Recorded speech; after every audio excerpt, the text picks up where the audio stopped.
Mesdames, Messieurs, bonjour et bienvenue à votre émission L'Hebdo du Parquet. Voici le sommaire.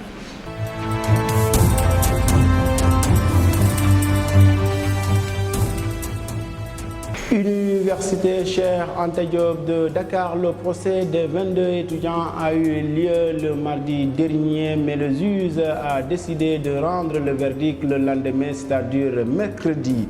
Restons toujours avec cette affaire des 22 étudiants de l'Université Cheikh Anta Diop de Dakar. Le procureur, au cours de ce procès, a requis une peine d'emprisonnement ferme de 3 mois contre 20 des 22 étudiants. Le délibéré du procès de ces 22 étudiants a été rendu mercredi dernier. Le tribunal des flagrants délits de Dakar a relaxé au bénéfice du doute ces étudiants.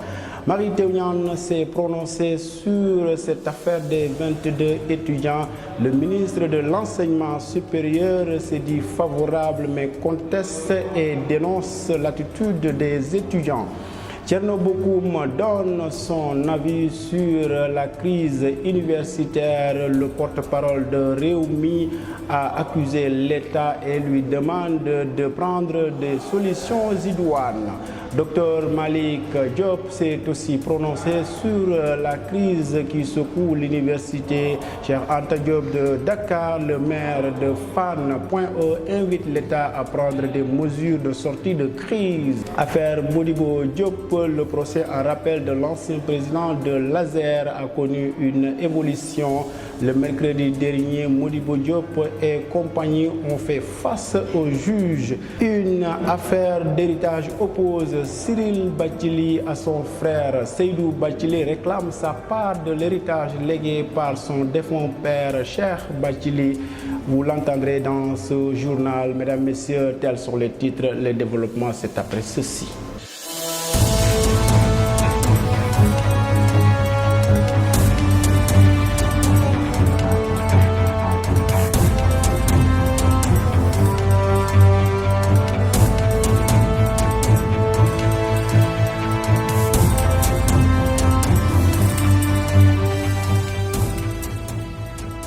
Université Cheikh Anta Diop de Dakar, le procès des 22 étudiants de l'université a eu lieu le mardi dernier, mais le verdict a été rendu le mercredi, c'est-à-dire le lendemain, sur décision du juge. Retour sur cette journée marathon. Le procès des 23 étudiants de l'université de Dakar arrêté a eu lieu mardi dernier.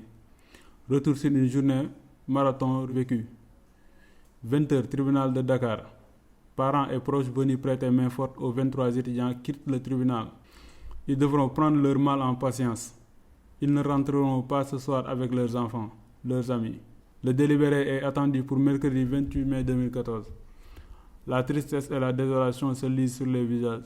Auparavant, ce mardi 27 mai, tôt le matin, les étudiants et autres curieux ont pris d'assaut le tribunal. Jusqu'à 11h, l'audience n'avait pas encore débuté, mais la salle du tribunal était archi-comble. L'accès bloqué, à la porte principale, difficile d'échapper à la vigilance des forces de l'ordre. Même décor aux abords de Rebeuss. Les hommes forces de l'ordre bloquent le passage. La consigne est claire. Seules les robes noires, les agents tribunal et les journalistes sont autorisés à franchir le seuil du palais de justice. Les étudiants qui n'ont pas réussi à accéder à la salle sont obligés d'attendre sous le chaud soleil. Certains d'entre eux tentent de forcer l'entrée. Les forces de l'ordre réagissent avec un jet de grenades lacrymogènes. La demandade totale. Après la décision du tribunal de rendre le verdict mercredi, les étudiants se veulent clairs. La libération de leurs camarades détenus et départ de forces de l'ordre. La libération de leurs camarades détenus et le départ des forces de l'ordre du campus universitaire restent des points sur lesquels ils n'entendent pas transiger. Finalement, les 23 étudiants ont été libérés.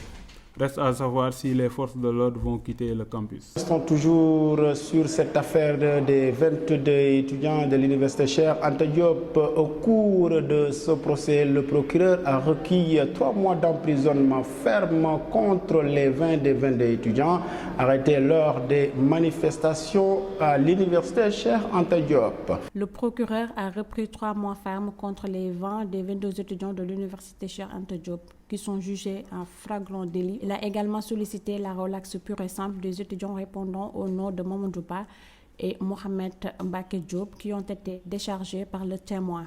Durant ce procès qui a démarré à 16h ce mardi 27 mai 2014, les étudiants ont tous nié avoir participé aux manifestations et aux casses. Ils ont soutenu avoir été cueillis dans leur chambre et torturés par les policiers. L'État du Sénégal, par le biais de l'agent judiciaire, réclame le franc symbolique pour réparer le préjudice subi dans le saccage de la direction du Centre régional des œuvres universitaires de Dakar, COUD. Les 22 étudiants sont jugés en fin de rôle par le tribunal des flagrants délits. Cette décision du tribunal a fait suite à la demande du représentant de l'agent judiciaire de l'État de renvoyer cette affaire pour voir le dossier de plus près et de pouvoir évaluer les préjudices subis par l'État. La présidente de séance, qui n'a pas accordé le renvoi, a finalement classé le dossier en dernier lieu. Le procès se poursuit et la parole est à la défense.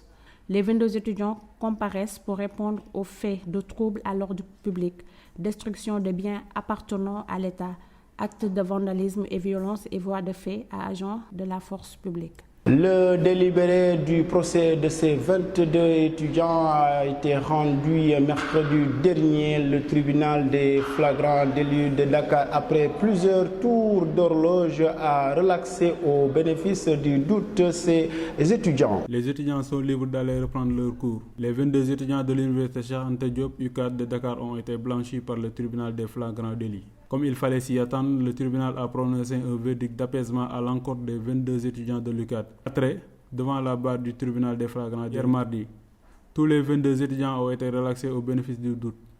Ils étaient poursuivis pour les faits de troubles à l'ordre public, destruction de biens appartenant à l'État, de vandalisme et violence et voies de fait à agents de la force publique. Pour rappel, le procureur avait requis 3 mois fermes, car pour lui, la matérialité des faits ne souffre d'aucune contestation. La défense assurée par Maître Souleymane Ndéné Ndiaye, Demba Ciré Bathily, Moustapha Dieng, Ndeye Fatou Touré a posé le problème d'imputabilité et demandé la relaxée des mises en cause. Le tribunal des flagrants délits a finalement suivi la défense en relaxant les 22 étudiants au bénéfice du doute. Mary Teuw Niane donne son avis sur cette affaire des étudiants à l'université Cheikh Anta Diop. Le ministre de l'Enseignement supérieur et de la Recherche s'est désolé de cette situation. Après avoir réitéré son vœu de voir un espace universitaire apaisé et confirmé le début du paiement des bourses, le ministère de l'Enseignement supérieur et de la Recherche a fait savoir que l'État ne compte pas fléchir devant l'un des points de revendication des étudiants et qui concerne le master. Les étudiants veulent le master pour tous, autrement dit, la suppression de la sélection qui se fait entre la licence et le master conformément aux dispositions du système LMD. Ce que ne veut pas entendre Mary Teuw Niane, qui est d'avis que le master pour tous est exclu parce qu'il n'y a aucun pays où le master est pour tous. On entre au master parce qu'on a réussi et on a bien réussi. Puis, c'est le professeur qui décide qui va au master et qui ne va pas y aller. Pour lui, ce n'est pas à l'État de se prononcer sur cette question, mais plutôt les enseignants. Affaire Modibo Diop, le procès en rappel de l'ancien patron de Laser a connu une évolution. Le mercredi dernier, Modibo Diop et ses supposés complices ont fait face aux juges. Le procès en appel de l'ancien patron de Laser ici a été riche en révélations. Revenant sur la gestion à la tête de Laser, Modibo Diop s'est targué en bilan positif. Je le cite. J'ai fait un excellent travail dans cette société et j'ai été parmi les rares chefs d'entreprise à être félicités sur la passation des marchés. Fin de citation. Avant de se présenter sous les habits d'une victime, allant croire certains qui sont libres devaient être à la place. Très prolixe, il s'est déchargé sur son co-prévenu, notamment son directeur financier Pape Diallo, qui aurait trahi sa confiance. Modibo Diop indique que lors de ses voyages, il signait des chèques à blanc qu'il mettait à la disposition de Pape Diallo, qui les remplissait avant de les contre-signer pour les faire encaisser. Je le cite, « Je regrette après avoir abattu un travail dans l'électrification rurale de me retrouver en prison pour avoir fait confiance à un collaborateur que je connaissais à peine. C'est-il désolé. Il impute cette légèreté de gestion à la politique. » Fin de citation, je reconnais avoir consacré en fin 2008 et début 2009 plus de temps aux préparatifs des élections locales au point de ne plus avoir le contrôle de Laser Aussi, l'ancien patron de l'ASER ne s'attendait pas à une répression aussi sévère sur le plan pénal, ne reconnaissant pas avoir commis une faute civile. Thierno Bocoum s'est exprimé sur les manifestations universitaires. Le porte-parole de Rewmi s'attaque au gouvernement et lui exige des solutions de sortie de crise. Nous l'écoutons au micro de IGFM. C'est contradictoire que l'État sénégalais néglige l'université. Nous n'avons pas de pétrole, nous n'avons pas de diamants, nous n'avons que les ressources humaines. Nous avons besoin d'avoir des esprits performants qui sortent des universités. Il faut les mettre dans des bonnes conditions, il faut leur donner des bourses, il faut les encadrer. Le taux d'alphabétisation des gens, le taux de personnes qui accèdent à l'université n'est pas un grand taux comparé à d'autres pays. L'État doit faire des efforts pour les encadrer. Ce sont ces gens-là qui vont sortir demain, créer des entreprises, créer de la plus-value. Donc vous condamnez ce qui se passe à l'université? Mais complètement, c'est inadmissible ce qui se passe à l'université. Vous vous rendez compte, le président Macky Sall est en train de détruire un système qui l'a permis d'être président de la République. Macky Sall a été à l'université. Ses parents n'avaient pas de moyens. Et c'est tout en son honneur. Parce que c'est une fierté de voir quelqu'un dont les parents n'avaient pas le moyen d'accéder à la magistrature suprême. Mais c'est parce qu'il a eu des facilités. Si aujourd'hui il détruit ce système-là, les gens qui n'ont pas de moyens, vous vous rendez compte, 810 étudiants qui ont été orientés, qui n'ont pas la possibilité de s'inscrire. Vous vous rendez compte? Parce que les autres inscriptions ont été augmentées de 25 000, 50 000 jusqu'à 75 000. Eux-mêmes, ils se sont rendus compte qu'il y a un problème de pauvreté dans ce pays en mettant en place des bourses sociales. Un Sénégalais sur deux est en dessous du seuil de pauvreté. Et vous voulez que ceux qui sortent des écoles avec des diplômes ne soient que des familles de riches ou des familles qui ont quelque chose. Et tous ces pauvres-là, on dit un Sénégalais sur deux sont au-dessous du seuil de pauvreté. Voilà le problème. Voilà le problème. C'est pourquoi je pense qu'il faut traiter cette affaire-là d'une manière sérieuse. Docteur Malick Diop s'est prononcé sur les manifestations des étudiants à l'université Cheikh Anta Diop soldées par des arrestations. Selon le maire de Fann, le gouvernement doit tout faire pour prendre des mesures de sortie de crise afin de permettre à ces étudiants de regagner les amphithéâtres. Nous l'écoutons au micro de IGFM.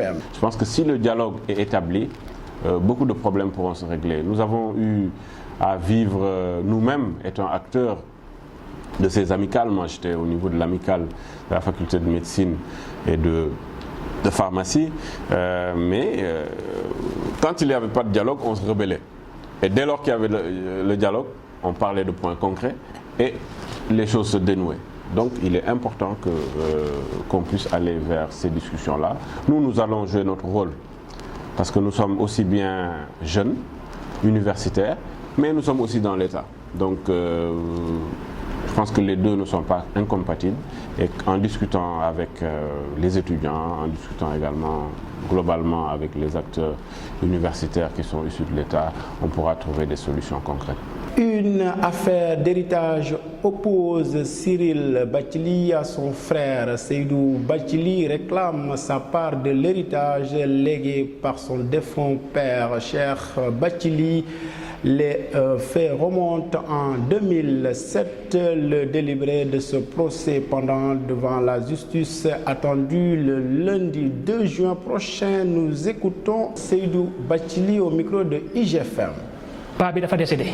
Avant cela, moom mos a yor li ma bi ma juddoo 82 ba 2006 moom moo yor sama lépp mosuma jënd sama bopp big wala caloso mosuma ko jënd sama bopp moo ma amee sama lépp ba bi muy décédé.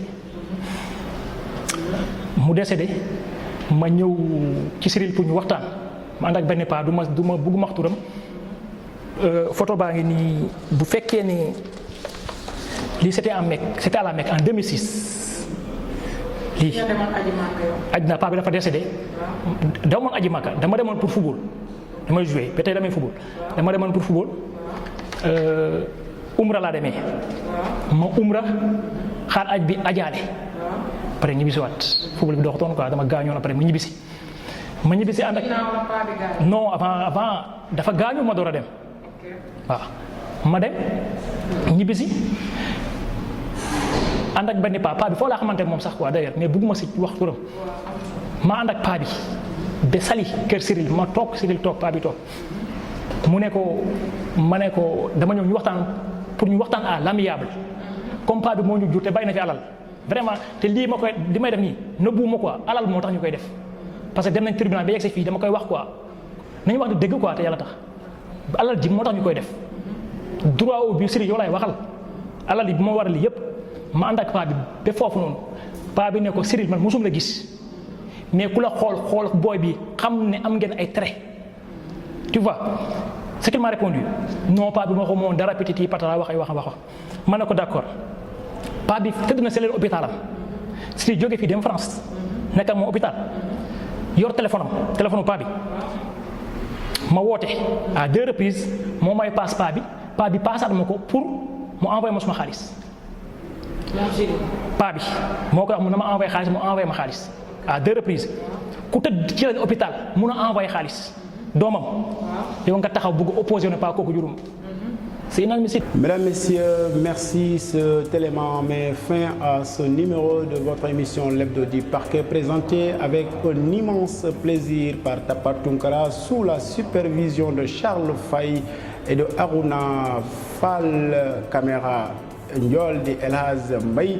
Je remercie l'ensemble de l'équipe qui m'a tenu compagnie. Je vous donne rendez-vous à la prochaine. Au revoir.